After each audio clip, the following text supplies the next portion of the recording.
All right, guys, welcome back to the show. And I told you guys, I promised you that we would start rolling with a lot of guests on. I wanted to do it throughout the season, but let's just be real. We're all busy duck hunting. So, it's nice to listen to the duck hunting stuff during duck season, but in all reality, we're all just trying to get on the birds, trying to scout, busy with life, holidays, all that good stuff. But now, stay tuned because we got a lot of guests on today. Is the first one I'm glad to have back on the show is Jared Serenae. Jared, my friend, thank you for coming back on again. Awesome, man. I'm back. Let's do it. I'm excited. I am too. Last time you were on, you had to remind me, you came on and was talking about turkey hunting. And believe it or not, guess what we're getting close to again already? So, I know. I was thinking about my dates this morning for turkey hunting. Alabama season starts like mid-March, so I got really just a couple weeks. It's kind of early like us. We're fairly early too ourselves. I think the junior hunt's like the third weekend, and then after that, 1 or 2 weeks after that's when the it opens fully. But anyways, today I wanted to dive into a lot of things. I'd like to ask you, we haven't really got to talk about it, is how'd your season go, your duck season go this year? Man, so for me, like, it's not just duck season, it's hunting season. Because, like, I deer hunt too, so I'm trying to mix that in with the duck hunting. Yes, I tend to like heavily a little bit more towards the duck hunting, but at the same time I'm doing deer and probably a few other things too. So with that being said, I guess I'll start with teal season, which for us is like September 14th or so for 14 days. 14 days of September, typically second half of September. Phenomenal. I was able to get a new lease so teal are funny. Like, over the course of the last 10 years where we live, like the areas that the blue-winged teal have wanted to concentrate has changed probably about 3 times. Wow. And most of it's all private, so you have to lease it. So I've gone from like having really good teal hunting to having terrible teal hunting to back to having good teal hunting just by like following their little pattern. So this was the first September I got on the new lease, and man, we just had phenomenal teal hunting. I got like 5 teal videos out of it, which is probably a little bit of overkill, for the YouTube channel, just because I think that like after about number 4, my audience was like, all right, yeah, we get it, you're shooting teal, like, so I should have varied it up a little bit. But yeah, we had a phenomenal teal season. Fast forward to mid-November, that's when duck season opens. Lots and lots of ducks in that. I hunted that same private plate lease. Lots and lots of ducks are open on weekend, and then it just all went to crap for me personally. And a lot of that had to do with like maybe not being consistent. Like, I should have just gone back to that private lease over and over again and gotten my money's worth out of it. But instead, I tried to like travel to Venice and travel to this guy's place and like I would never arrive in those places at the right time. Without the right intel. So like I should have just gone to my place, There was a pretty good amount of ducks in southeast Louisiana. It wasn't like our best years, but it certainly wasn't our worst. But then it warmed up and things got really stale. We didn't get any new migration throughout all of December, so it got pretty bad. And that's when I typically start deer hunting. So about mid-December, I'm deer hunting. I'd already given up on the ducks, and I never quite got like really into ducks after December. I probably went a few times in January, but never, and none of them were that good. So I had lots of like video ideas that I said, all right, I'm going to go film this duck hunt, and it fell through. Or I'm going to go film this deer hunt, and that fell through. Not fell through, I'm sorry, just it wasn't productive. There's literally nothing to make a video about. I'm not the kind of guy who likes to go out and shoot 1 or 2 ducks and make a video about it. I just don't think that's worth my editing time. Editing for me is like pretty much a full day. So like I don't want to put that editing time into 2 ducks or whatever it is. So, well, tell us what state you're in, Jared. Because I know you've been on here before, but tell us what state you're in and about your YouTube channel. I forgot to mention that. No problem. So, I started a YouTube channel in November of 2020 called Outside the Levees. And so since then, it's really hard to talk about anything I do without talking in terms of the channel. So, like, if someone asks me, hey, how was your duck season? I'm going to talk about it in terms of how we got videos out of it as well. So, because you're no longer just a hunter at that point. You're a person who's on the hook, you know, a content creator. You're on the hook for making YouTube videos and now TikTok videos and now Instagram reels. So you have to measure your success by what you get there as well. You know, so it puts a lot of pressure on just being a hunter. Yeah. And now I'm hesitant on saying the state because I feel like whenever I say people's states they're from and I'm not from there, they think I say it wrong. So you don't say Louisiana, do you? Louisiana? Yeah, I've heard people from there saying that, and I'm thinking, are they just doing that on purpose, or is that how you Louisiana, isn't it? Isn't that how you guys say it? Yeah, I mean that's how I say it. I think like I've heard people like from like maybe Texas and Mississippi say it that way. They're like, the ones. It's like not if you the got locals. A country accent, you'll say, "Yeah, you from Louisiana, ain't you?" You know? Yeah, it's not the locals saying that. It's people from other states. No, not at all. Yeah. No, you won't hear any locals saying that. Oh man, I get razzed all the time from some of my friends from Wisconsin. I guess I say that wrong. They make fun of me all the time. Like, oh, it's so weird how you say that. And I'm like, how am I saying it different from you? How do you say it? Wisconsin? How do you say it? Wisconsin? Sounds the same as I'm saying it, but neither one of us are from there. So, yeah, I don't know. Oh. I don't know if you got to say Wisconsin or something. Yeah, right. It's probably that part of it that we're getting wrong. But I didn't want to cut you off. I know that it's been like a year since you came on, so I want kind of people to get semi of the baseline, even though you'd already been on here. But I personally think let's see, what month did you say in 2020 you started the channel? November 2020. So I mean, you're barely over a year, and you're doing great. Yeah, barely over a year, right? You're at almost 13,000 subs right now. You have an unbelievable. I've never had I'm going to call them viral videos like you have. Like, I kind of wanted to ask you, and hopefully I didn't get you off track of what you were saying before, but one of the cooler things of your channel, the videos, is your diversity that you do have in it.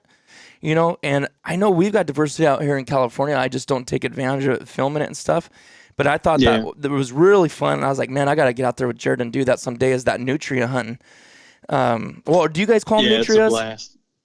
Say that again? Do you guys call them Nutrias? Yeah. I mean, I say Nutria. That's like the local pronunciation. But I think if you want to be technically correct, Nutria is probably the right way to say it. And lots of folks say it that way, so it's not wrong. You know, there's a lot of words that like local people say wrong. Yeah, you know? yeah, that's true. Or just the slang of it. But I see my dad's side. They grew up.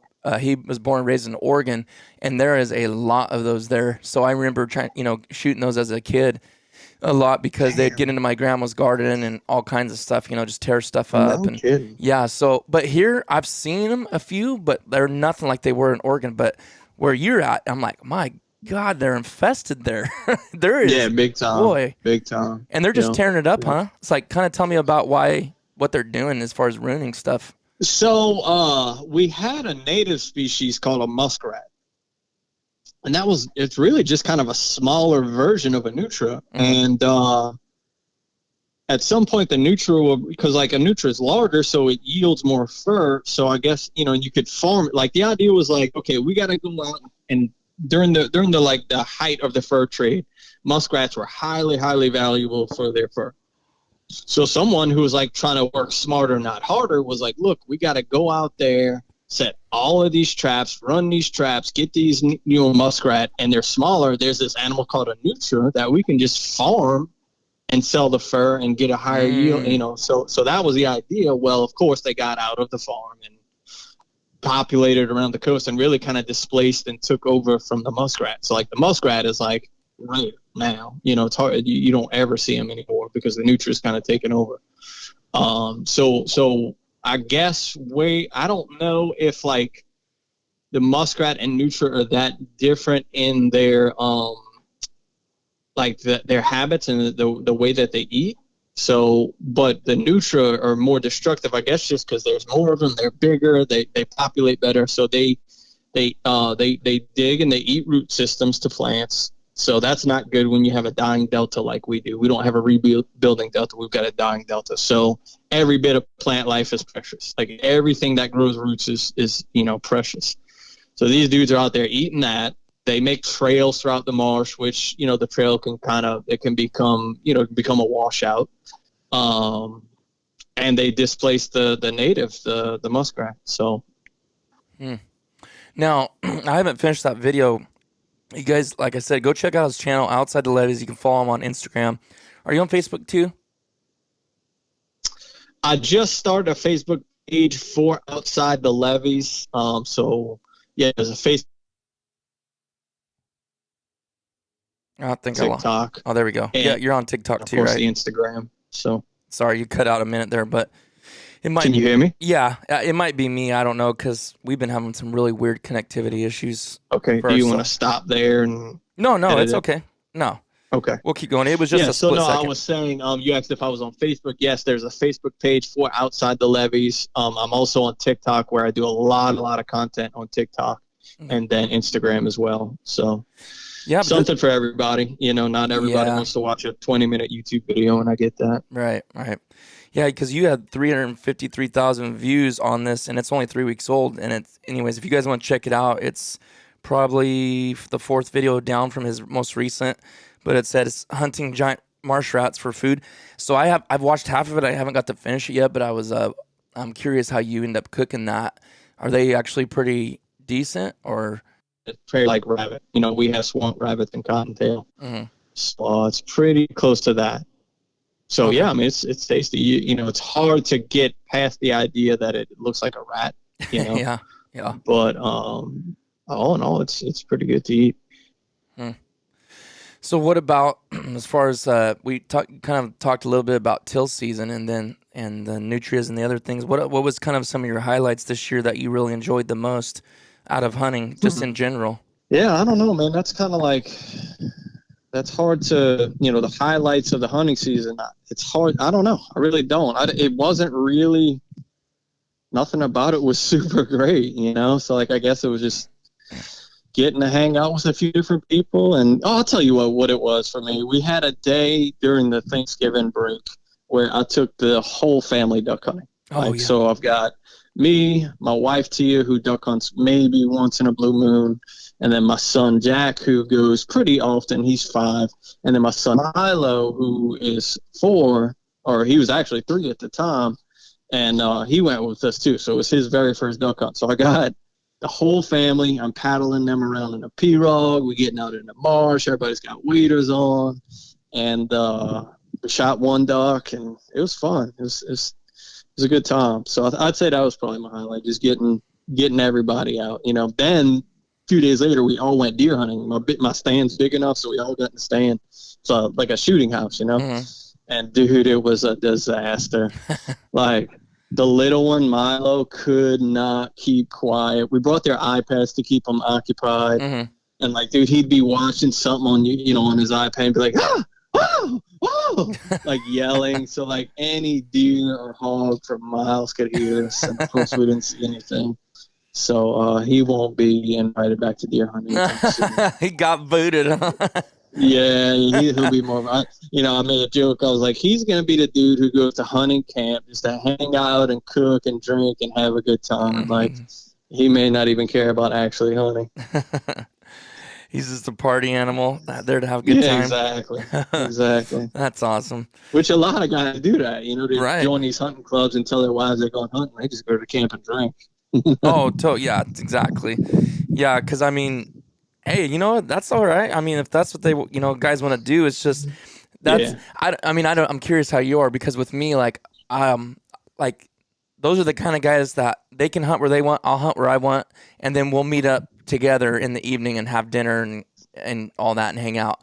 But like when I'm hunting, I mean, there's times it's all good, like have a good time. But I wouldn't say I'm serious, but I kind of am. I kind of am serious about it. You know what I mean? Yeah, I'm like you. Yeah, I'm just like, I'm here to hunt. I'm here to work the birds and try to be quiet and listen and look. It was funny because this year we were always talking. We were one of those guys that believed, and Travis still is not on this page, but he's like, he gives us a hard time because we've been starting to wear sunglasses for the last couple of years. But, and it was because, it's like sometimes this season I've got up where you didn't have to get up that early because we're in the boat and you're like, you're not going to fight anybody to get out there. It's the middle of the week and you're like, I'm not going to get up at 2 today. I'm going to get up at 4 or whatever. So in my opinion, that's getting a lot of sleep if you're going to bed at 10 or 11 for duck season, you know.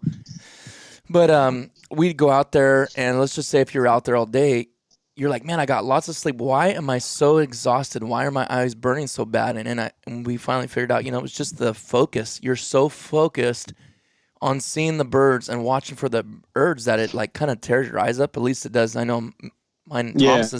Thomas's every time we duck hunt, if we're out there for quite a while, not just a morning hunt, his eyes will be bloodshot red. And we finally figured out it's just from trying to focus so hard seeing birds. Yeah. So we started wearing sunglasses, and it's actually helped quite a bit. I know it kind of sounds weird, but like when we have a lot of these guys down here, we wear sunglasses on everything. Yeah, Travis always gets on to us. You guys are going to flare the birds. They're going to see the reflection. So yeah. I'm using it probably does. It I'm probably sure can. It does, oh, yeah. You know? In the right situation. But as long as you stay in the shadows or keep your head down, I mean, I think you'll be okay. But it was just like, man, I said, I'm worth taking the chance because.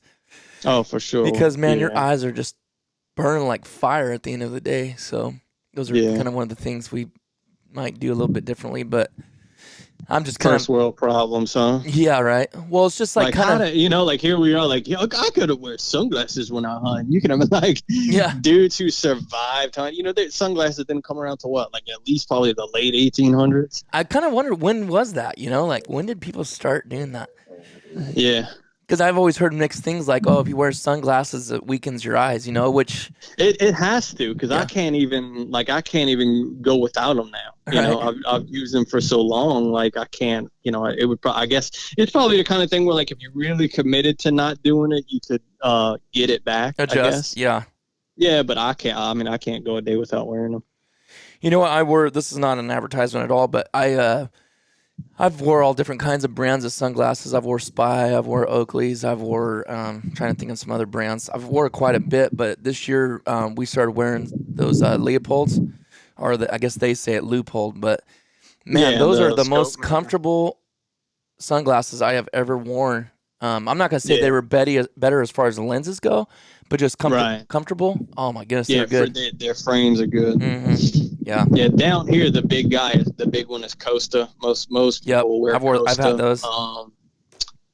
And then and then there's really just everything else. So I wear whatever's cheap personally because I lose them, you know, or I scratch the lenses. So like, I don't. It doesn't even benefit me to get expensive sunglasses. Yeah.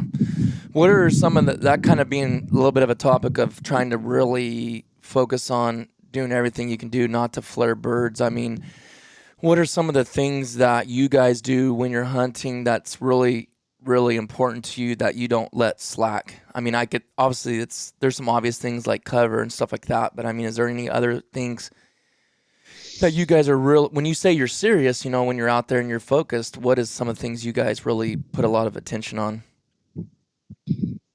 I'm thinking about that. I mean, okay, let me ask you this. Let me feed you something. How are you? Yeah, I don't know that we're that meticulous. How are you with talking though? Because I feel like a lot of people are really loud when they. And again, that's just me.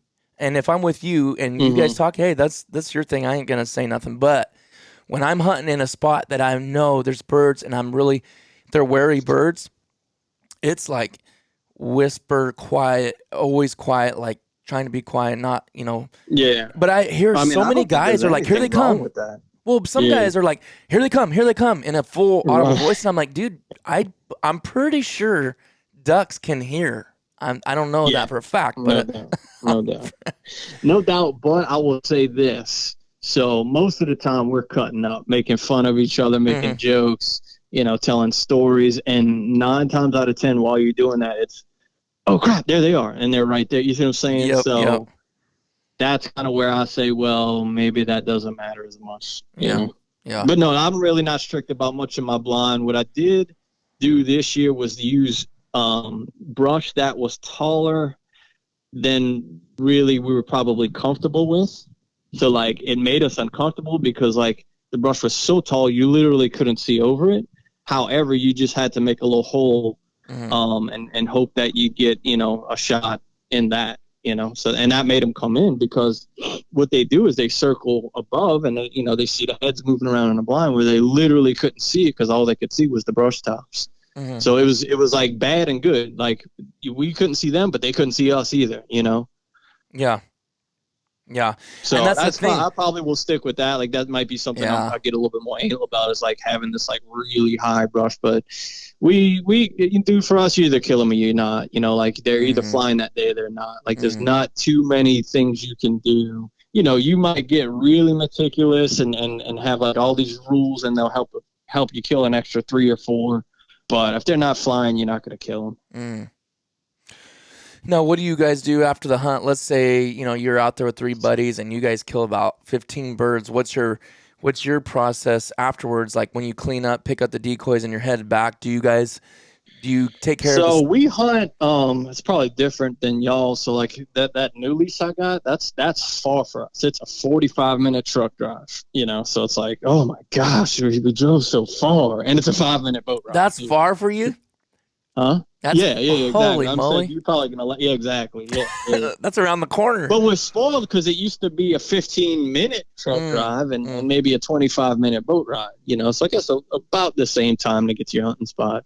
But anyway, so we get back from the long 45-minute drive, and typically at that point, no one wants to do anything. So you divvy up birds and everybody goes home. And I typically throw them in the refrigerator, deal with them after a nap, And your wife's okay with that, huh? What's that? Your wife's okay with that, huh? Yeah, she's used to it by now. But I've got a garage fridge too. So, okay. But even if I throw it in the house, like she's so used to it. She's like, yeah, you're crazy, whatever. Now guys, he is.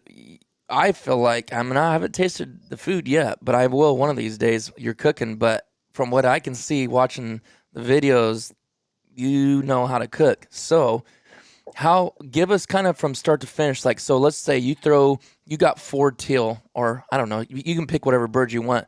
But you throw them in the fridge. How long are you safe to leave them in there?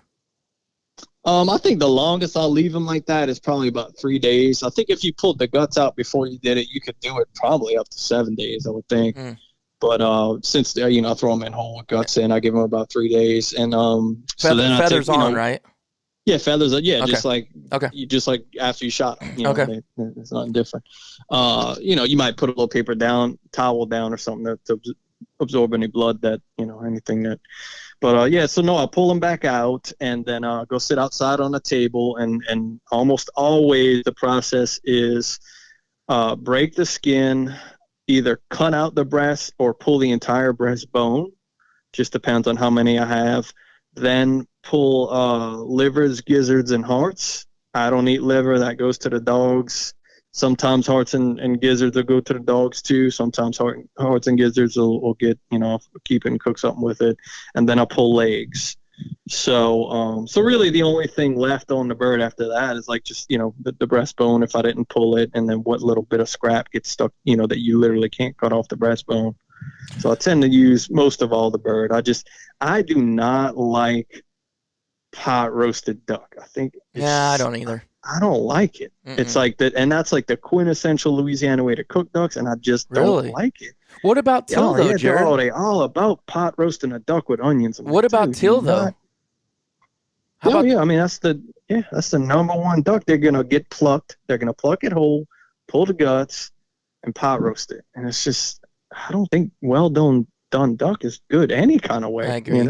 I agree. Now you can pluck a duck and still grill it or smoke it and have it, cut a medium rare, and that's okay.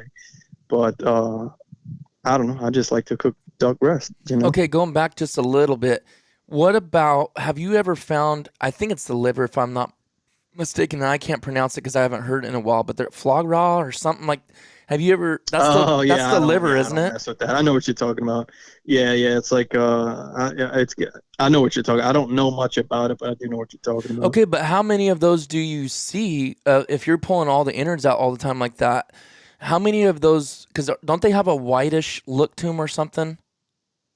Oh, I thought you were talking about a dish. There's like a dish called foie gras. Well, it is, but I thought that's a liver because it's got like a whitish. It's a different. Oh, then I don't know what you're talking about. Is that liver? No, I might be snaking because it's the hunter gatherer cook. I can't remember his name now, but the chef that wrote that book, Duck Duck Goose that I use, like the cookbook for waterfowl. He talks about that in there, but it's just like a very rare thing. But Yeah, I'm not thinking sure, maybe man. it's not the liver. I'm not sure now. Kind of mistake. I should have brought Yeah, I it up, I don't guess. know. Okay, I was just curious. Do you see anything interesting or I worth don't note? like liver anyway, so it doesn't apply to me. Yeah, I what feed them. I feed them raw to Coco. She just takes them right then and there. I'm the same way. I just cannot acquire taste for that. Cannot acquire taste for liver. So, all right. So once you pull all that stuff, kind of what's your go-to way to cook? I like to make a little fire, man. Some pecan wood, and just grill those duck breasts over the fire.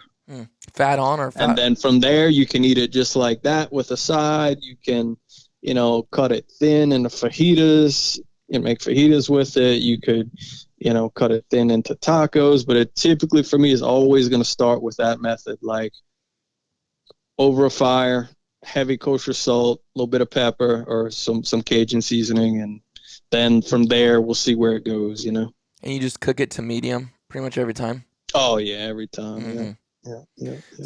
Yeah.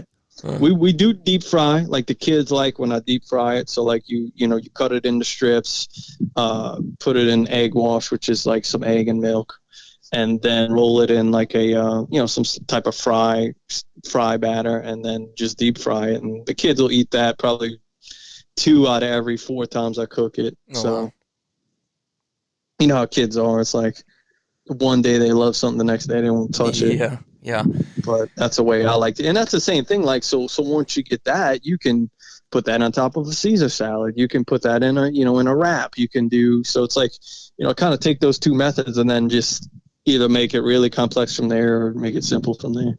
Do you tenderize it when you cut it in strips like that or no? For teal, you don't have to. For like gadwall, some of your bigger ducks, you probably should tenderize the breast first and then cut it into strips. Mm-hmm. Same thing with the grilling, like on the fire, like definitely tenderize it first if it's a bigger bird. But on teal, wood ducks, you don't really have to. Yeah, wood ducks, teal and wood ducks for sure. It's my favorite. I like pintail is probably my top, the best. The number one best duck I've had so far. I was always saying wood duck, but then I had a pintail from Kansas when I was back there with the Flyways Collective. I don't remember who shot the pintail, but Josh from Outdoor Limits, we had a little fire going outside. I don't remember what kind of wood it was, but he put the grate over top of the fire. Yeah, that's exactly what I do. Same exact thing. And then he breasted out, but left the skin on, and cooked on both sides medium. And man, I don't know, maybe we were ravenous hungry or something, but it was. No, it's always so subjective. I know it is, because like I eat things when I go deer and elk hunting. I remember eating things that I will not even ever eat when I'm at home. Not that it's not good. It's just it tastes so good when you're hunting. So it's kind of like you said. But anyways, that was by far the best I've ever had. And then the second best that I've favorite, but the problem is it's so hit and miss, is like our mallards. If you can pluck and see that real thick layer of fat, and it's the right color of fat, and you just pan sear that, oh my goodness, my girls will just. Last time I cooked 2 mallards, so 4 breasts, and I barely got one of them. I mean, they just ate it up like it was ribeye, just medium. And that was a problem, and I try to really get that across in podcasts or people like you that cook, and really to bring out, hey, medium. Duck is not chicken. You do not cook it like chicken. And I know that's why so many people don't like it, because they overcook it, and it's a night and day difference on once you overcook it. Is just disgusting. Like, it's almost not edible. It tastes like liver almost, Yeah. And you could take some of those like gamier ducks. Like we'll take we call them dogrie, but some people call them bluebell, some people call them scaup. We'll take like something that's, just maybe a little bit gamier because of what they eat. And you just, you tenderize it, marinate it before you do the grill. And that marinade will, put some of it, some good flavor in it and pull some of that bad flavor out. Well, what kind of okay, I want to know that, because we found a place that we can shoot those, which we can only shoot 2 per person a day. Mm-hmm. But, like you said, I just breast them and throw them in the thing, because it's like, I've tried to eat those before. So tell me the process of cooking a bluebell. So what I would do is same, cleaning process I said, and then tenderize the breast and then start a marinade. So like a typical marinade could be a little bit of olive oil, a little bit of, I don't know how to really say it, but Worcester sauce, Yeah. Worcestershire sauce. Yeah. We call it just W sauce. It makes it easy. W sauce, and then maybe a little bit of hot sauce and some lime. Lime really helps, like, tame that gaminess and let that sit overnight and then go grill it. Okay, so but give 12 to 16 hours, and then. I mean, if you have it, if you don't have it, give it an hour. Anything's gonna make a difference to nothing. So Worcester W sauce, and what else do you put in there? Anything else? Yeah, a little olive oil, a little hot sauce, a little lemon. Okay, a little hot sauce, lemon. And then salt it afterwards. Don't put your salt in the marinade. So pull it out the marinade and then dry it. Like, do not leave it wet, because it's not going to get that good, that good char that you want. So pull it out, dry the heck out of it, and then douse it in kosher salt, a little bit of pepper if you want. Okay, and then let me ask you this: when you take it off at medium. How long, like, do you think you're leaving it on there? Probably not very long, like a couple minutes on each side. Dude, I cook a high heat. Like, I'm big into, like, let that freaking flame be on it. I don't care. I cook a high heat and I flip frequently, because, you do not leave that one side down on a high heat for long. Even if you got to flip it back to get it where you want it, don't leave it down long, because it's going to dry out. It's going to get burnt. Like, I mean, I'll leave it 1 minute and then look at it, and if it's starting to get a little bit, flip it. Another minute, flip. You see what I'm saying? Because I like the high heat. I don't like a medium heat. I don't think that's a good way to do it. I don't either, because I love the char, and it's impossible to get that when you're cooking on medium heat. But I've always I feel like people have told me, and not necessarily about duck, but steak, like, oh, it's a sin to flip multiple times. I'm like, well, what is it really? I don't believe that philosophy. Yeah, I don't believe it, and I don't, because there's really no other way to do it when you're cooking on high heat like that. Mm-hmm. And do you always overcook? Like, you need to be there with it. Don't leave it. It's a commitment. You just see the process all the way through. Because one little walk away to go grab this, and you're done. You messed it up. So really, in all reality, you're probably only cooking one for 4 or 5 minutes, and you're done. That's what I would say. Yeah, for sure. And you're making depending on how good your heat is, Yeah, you're making me hungry now. I'm already wanting to wish I had some meat. I know. Well, and it's that whole feeling too. Like, it's hunting season. You make a fire. Like, it's not just. It's the whole. Exactly. It's the process. Feeling. Yeah. Totally. How do you feel? I'm curious how you feel, because a lot of people are like, I'm kind of glad it's over, and I'm like, you know what? I didn't get that way this year. Like, to be honest with you.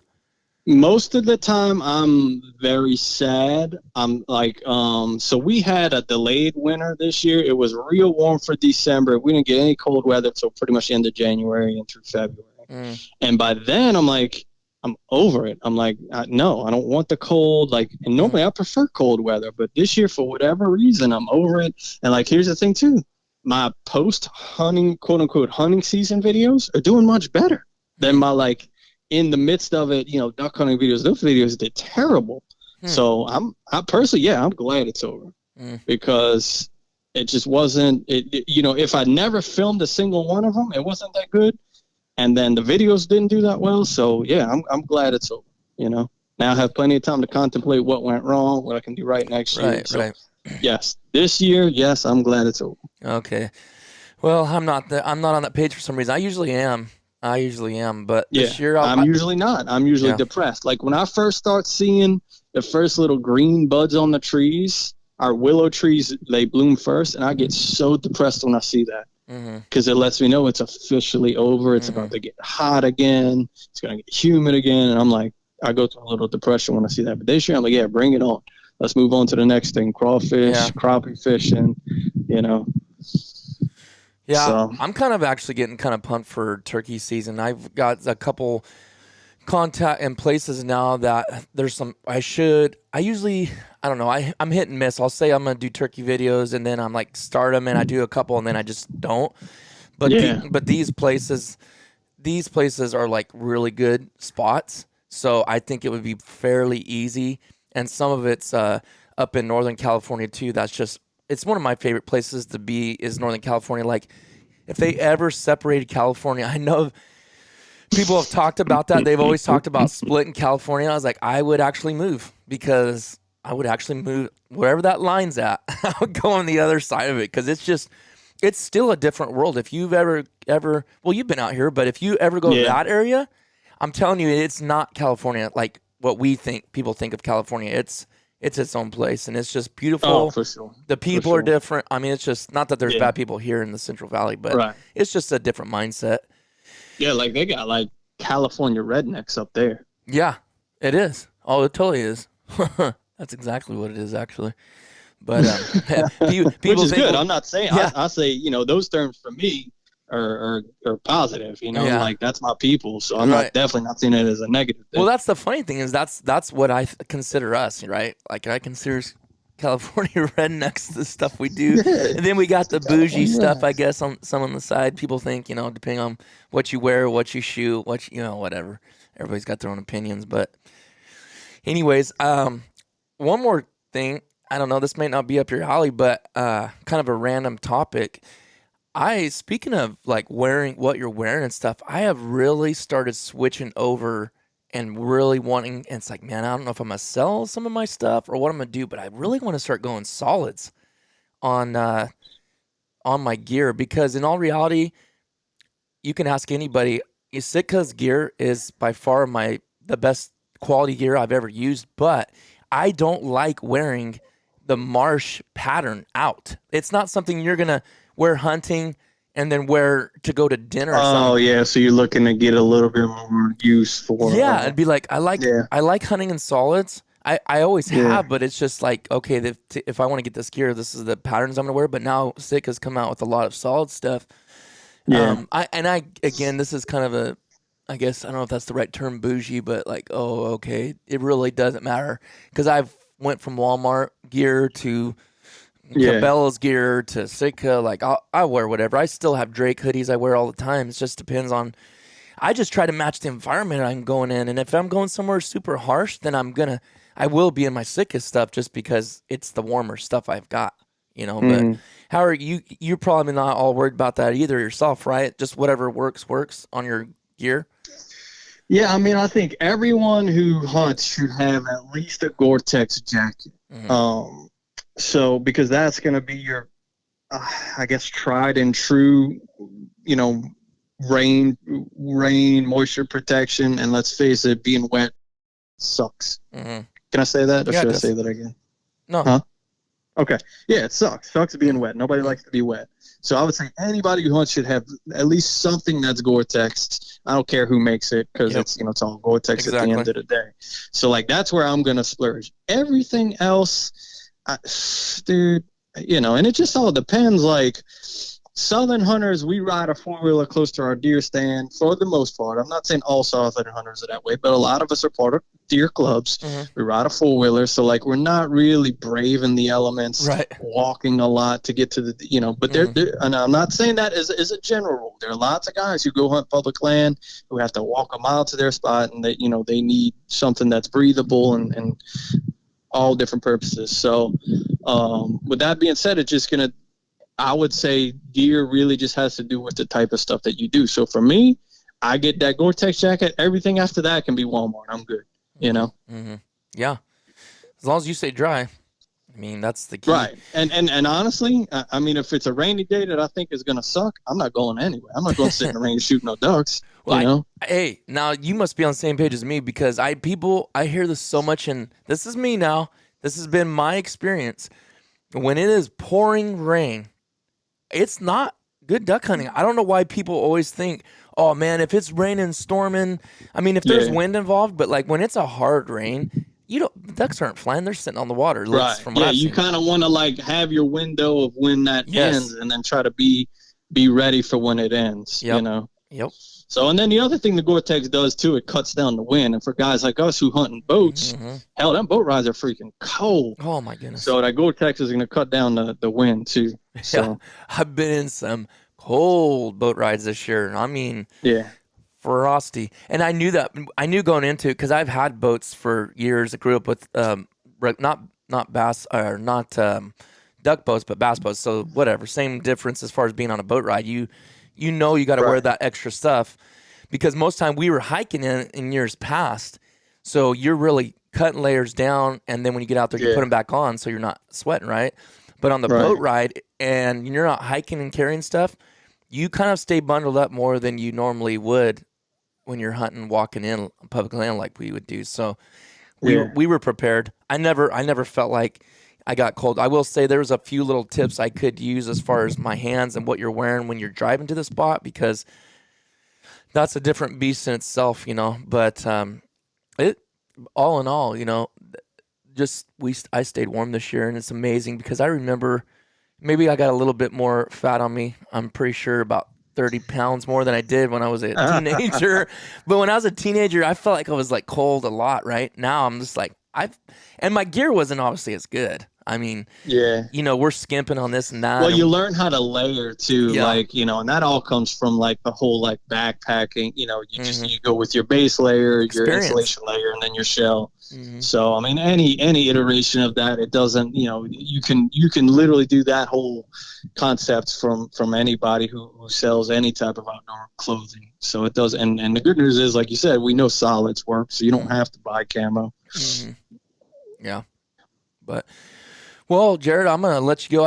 I guess I never covered how long you wanted to go on this, but you probably got other stuff to do. I appreciate you coming on. You guys check Jared Serenae out. He's Outside the Levees on YouTube, Instagram, Facebook now, and also TikTok. And how many followers you got on TikTok now? I'm not on there, but TikTok and YouTube seem to be going neck to neck every day. Like, really? So I'm like, whatever, you know, I think YouTube's about to hit 13, TikTok's about to hit 13. Okay. And I like it. It's not, I think a lot of people in the hunting world get frustrated with it because, you know, we think that we can do the same things we did on Facebook and Instagram on TikTok, and it just doesn't fly. You can't post anything with guns. You can't post anything with a dead animal or an animal in the process of dying. You can't do it. It's going to get flagged. And if it doesn't get flagged, that just means that it got missed somehow. It's not like, you know, they don't want it on there. So you got to figure out as a creator, okay, well, what else can I do? And there's tons of things you can do. Well, it sounds like you're being pretty successful at it. So, and successful at the YouTube channel. Like, you're growing really fast. So, you guys will, I promise you will like the diversity of his channel. If you're anything about outdoors and like, I think I like what I like about yours too is you always are cooking the stuff too. So that's always interesting to me. I cook what I can, what I know about, but I feel like your knowledge is so vast on what to cook. So you're not just someone trying things, you know how to cook the stuff. So if you guys are... Yeah, you know, they talk about that in content creation a lot. Like, what is the value you bring to the audience? Well, I'm not the best hunter, and I'll admit that to any, you know, like I have days where I screw up, make the wrong decisions, miss my shots, you know, but I'm pretty damn good cook. So as long as we kill enough to cook, then I can show where my value is. Yeah, you know? I like that too. I really enjoy that part of your channel. So thanks for coming on, man. I'm excited to see the rest of the stuff that you got coming out this year, turkey hunting and crawfish and crappie and all that good stuff. So, all right, man. All right, have a good one. Thanks for listening, guys. We'll see you on the next one.